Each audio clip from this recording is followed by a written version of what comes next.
Welcome back guys to our channel. Today I'll be taking you through the simple steps of connecting a workstation at work or at home. Let's start.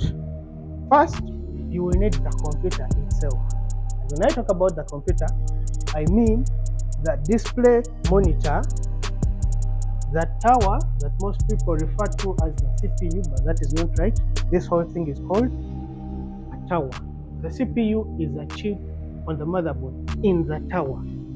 You will need the input devices, in this case the keyboard, the mouse, and some connecting cables. These are power cables. So before you start connecting your PC, you need to make sure that you're putting the right cable in the right port.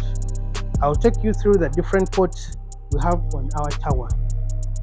We have the power port here. This is where the power cable goes. So this power cable goes to the power port here, and this is the power supply inside. Now we have a variety of ports here. We have the USBs, like you see. The USB comes in two types. We have the USB 2.0 and the USB 3. These ones that you see with a symbol like SS, that is USB 3. Usually they are faster compared to the USB 2.0. We have the VGA, the video graphics array. This one is used for display. You use this cable to tap video from here, from the motherboard. Then we have these jacks. One is for microphone and one is for line.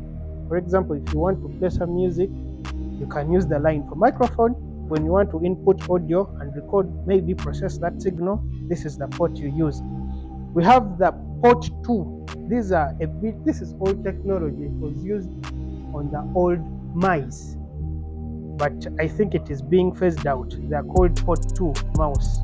Port 2 mice ports. This is where you connect the Ethernet to be connected on a computer network or the internet. This is the port you use. Then in the front, we still have USB ports. Some are 3.0 as you see, some are 2.0, and we have the audio jacks here, one for microphone, one for headphones.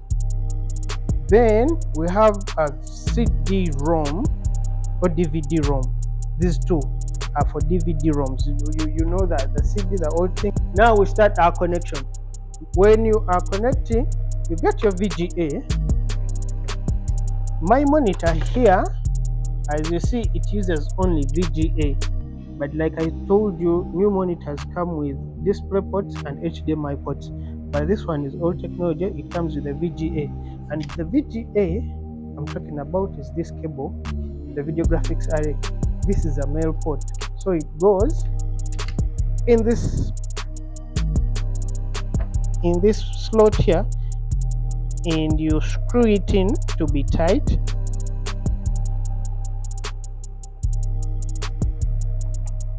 There you go. Now from the monitor, so you connect to our female port here. This is a female port of VGA. Now we shall connect both our power cables in their right positions.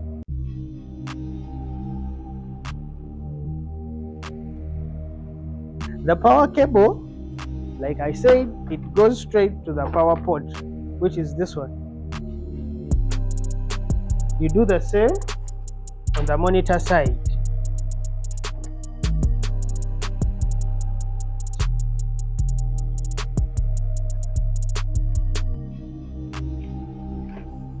Now you connect these peripherals.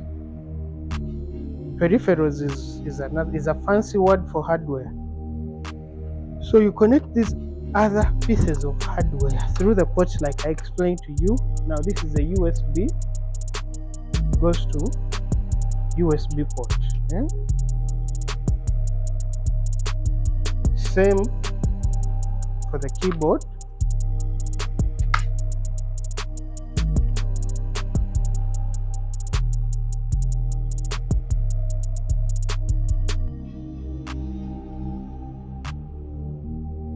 So let's arrange our hardware.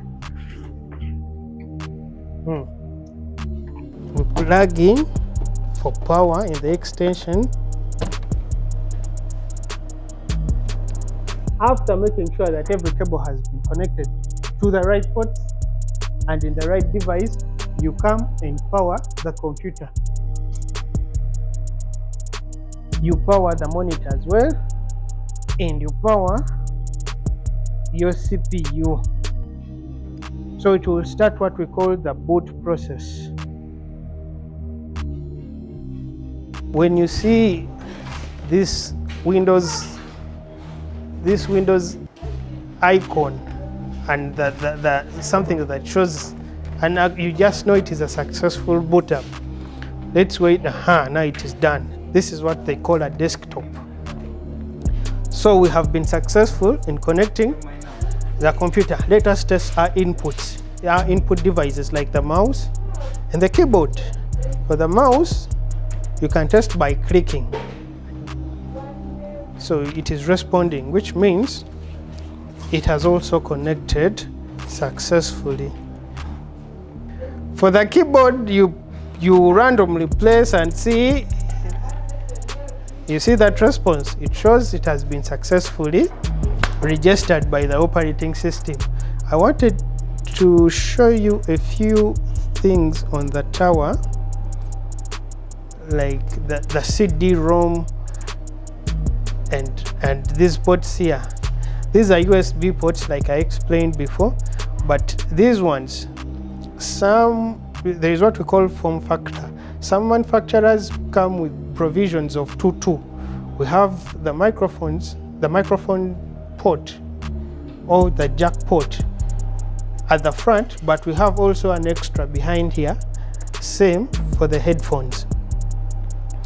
When you have a microphone and you want to record your audio, this is where you go. When you have headphones and you want to tap audio from the computer, this is where you put your jack. Now this one here is the CD-ROM. This is where you put your disc or movie or music. This is where you put it, and you press this to open and close.